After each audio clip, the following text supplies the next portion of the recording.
मैं उसको प्रोवाइड करूंगी। लेकिन क्या मैं जो सोच रही हूँ क्या ऐसा हो पाएगा? मुझे नहीं, उसका आंसर नहीं पता था और मैंने सोचा भी नहीं था और मैं सोचना भी नहीं चाहती थी।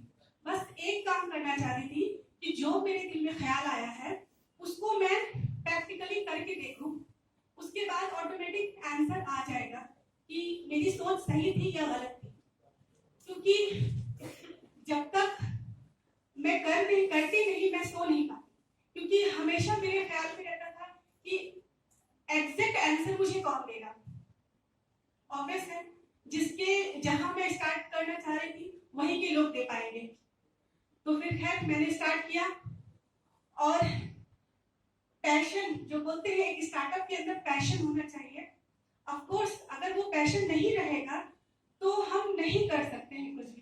पैशन का आलम ऐसा था कि जब मार्केटिंग के लिए जब मैंने फर्स्ट वो पैम्पलेट पेपर में डाला, क्योंकि उस वक्त हमारे उतना पैसा भी रिस्क लेना कोई नहीं चाहता है, तो जब मार्केटिंग का पैम्पलेट मैंने डलवाया कोई रिस्पॉन्स उतना नहीं आ रहा था। मुझे लगा कि पता नहीं सही से डाल रहे हैं या नहीं डाल रहे हैं, कहीं कुछ प्रॉब्लम है।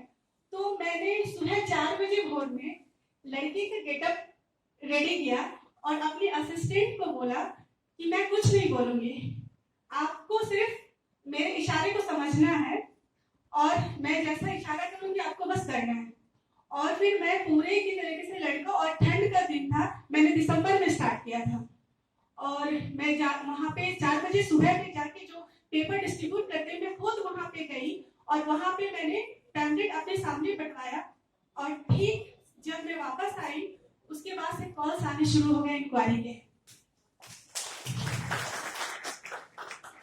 और तब मुझे लगा कि नहीं अब मैं इसको कर सकती हूँ। और जब मैंने स्टार्ट किया था सिर्फ 3 मेंबर्स इंक्लूडिंग मी मैंने स्टार्ट किया था। बोलती थी कि बहुत सारे हैं बट थे एक्चुअल में 3 ही, लेकिन आज मेरे पास 10 स्टाफ हैं इंक्लूडिंग मी। और अब तक मैंने 3000 कस्टमर क्रॉस कर चुकी हूँ।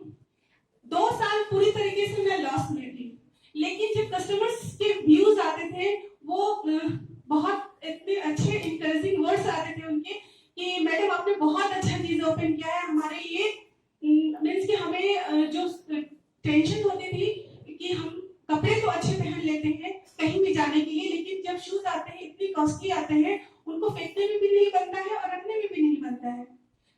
और ये सर्विस आने से हमें बहुत रिलीफ हुआ, हमारे पैसे काफी सेव होते हैं, प्लस इन्वायरमेंट में भी आपका उस जो स्वच्छता अभियान गवर्नमेंट का है उसमें भी बहुत हद तक ये सहयोग कर रहा है। तो इसके तहत हमने एक कैंपेन भी चलाया था शू डोनेशन का, वो भी हमारा फर्स्ट ही था लेकिन काफी सक्सेसफुल रहा विद पटना बिट्स। सो और जब मैंने स्टार्ट किया था मुझे नहीं पता था कि मैं कंपनी फॉर्म कर पाऊंगी नहीं कर पाऊंगी, मेरी सोच वहां तक नहीं थी, लेकिन शायद किस्मत में था, इसलिए मेरी इंक्यूबेशन सेंटर में सिलेक्शन हुआ। और अब मेरी सोच इतनी है कि मैं अगले 5 साल में अपने आप को इंडिया के हर स्टेट में देखना चाहूंगी, देख सकते हो और देखूंगी। तो थैंक यू। मेरा आप हम लोग जो आपके जो डर्टी शूज हैं, जो भी शूज है आपके, उस शूज को हम लोग जो भी प्रॉब्लम है, आप हर प्रोडक्ट आप जो भी खरीदते हैं, जस्ट लाइक एग्जांपल के तौर पे आप मोबाइल ले लो, मोबाइल को कुछ भी प्रॉब्लम होता है आप सर्विस सेंटर में जाते हैं। कोई भी अगर इक्विपमेंट आप खरीदते हैं उसको रिपेयर की जरूरत होती है, हर एक टेक्निकल चीज की, या कपड़े भी गंदे हैं तो या तो आपको वाइफ धो देती है या मम्मी धो देती है या खुद धो लेते हैं। लेकिन शूज जो लेदर है वो डिफरेंट टाइप के लेदर्स होते हैं, प्रोफेशनल क्लीनिंग या प्रोफेशनल सर्विस उसकी एक ऑर्गेनाइज वे में अवेलेबल नहीं है, और जबकि इसकी काफी जरूरत है और इसकी काफी नीड है।